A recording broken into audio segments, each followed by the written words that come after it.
Doc is coming in hot today. So, as always, we appreciate Dr. Pierce rolling in here. KG, it's always going to be a wash. We'll bump that to tomorrow. Yeah, absolutely. All right, Doc. First off, thanks for joining us, as always. There's a couple things I want to get to. Do you want to talk about you first and your injury? Why I'm late today? Or do you want to talk about Kerby Joseph injury? Which way do you want to go, Doc? Well, I think the audience would be more interested in Kerby. Okay. We can do a fanfare thing about it, but all right. I'm not a lion. Okay, got it. Kerby Joseph. He's been dealing with the left knee injury issue. He was questionable to play Monday night against the Chiefs.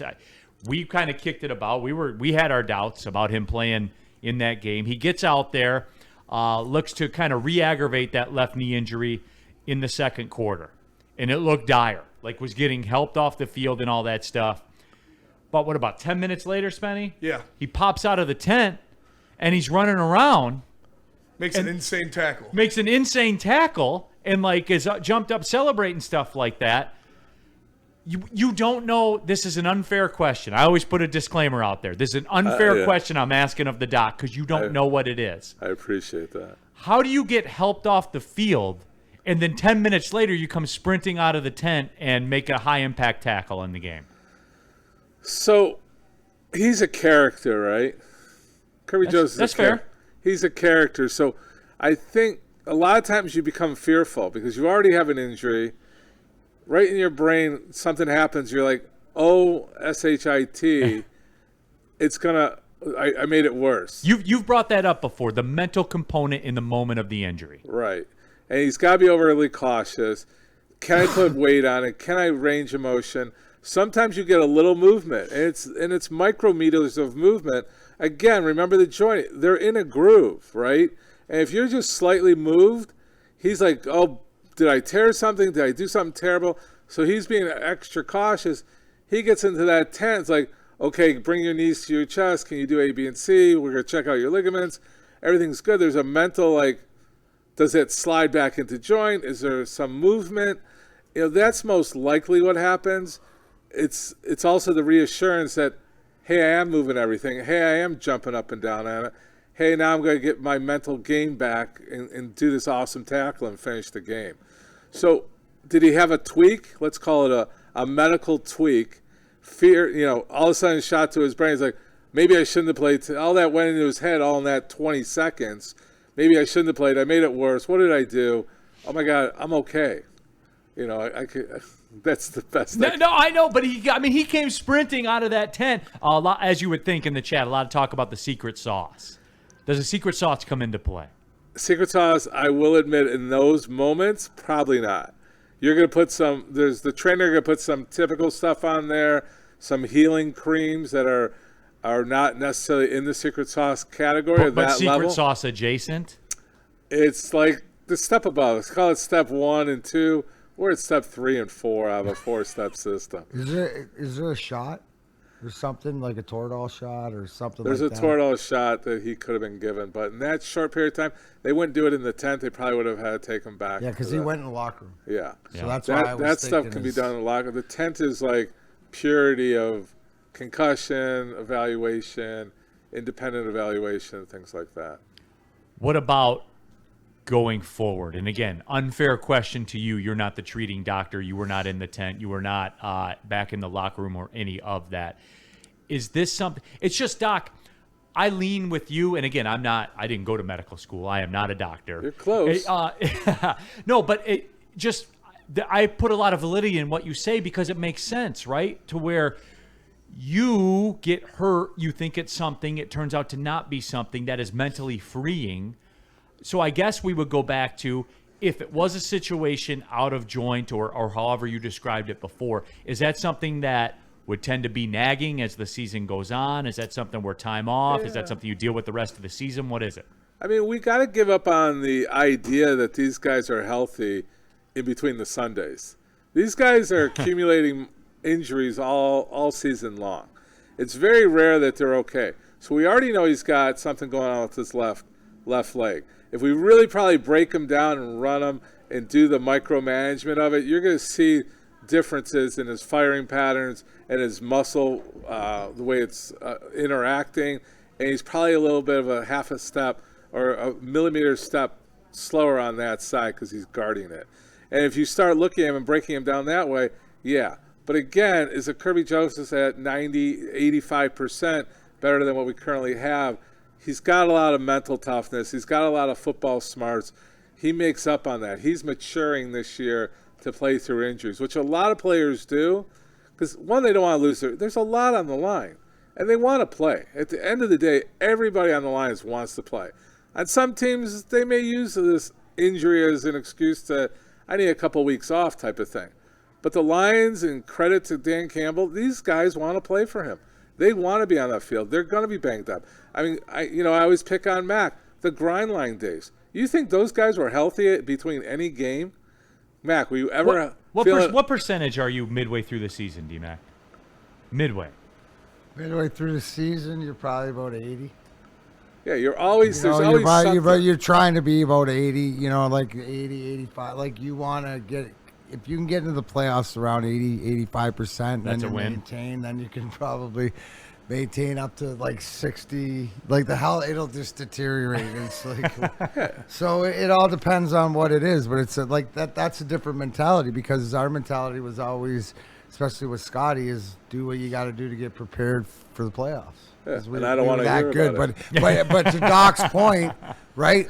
Regular season, you know what? If I would be more, if Doc had a conversation with me that and he explained to me that I needed to take a little bit of time or we needed to focus on this because the week or 2 weeks in the 3 or 4 games you miss now, you're not going to miss in the playoffs. Right. It'll help you there, and that's the saving grace for as an athlete, because we do whatever it took once the playoffs came around. It's all hands on deck as far as hyperbaric chambers and treatments and holistic. And I mean, I went through the 02 playoff run like acupuncture every day for like 2 hours on my groin just to be able to activate it. You know what I mean? To just put yourself in the. So your guys are willing to sacrifice what it is, but Doc nailed it.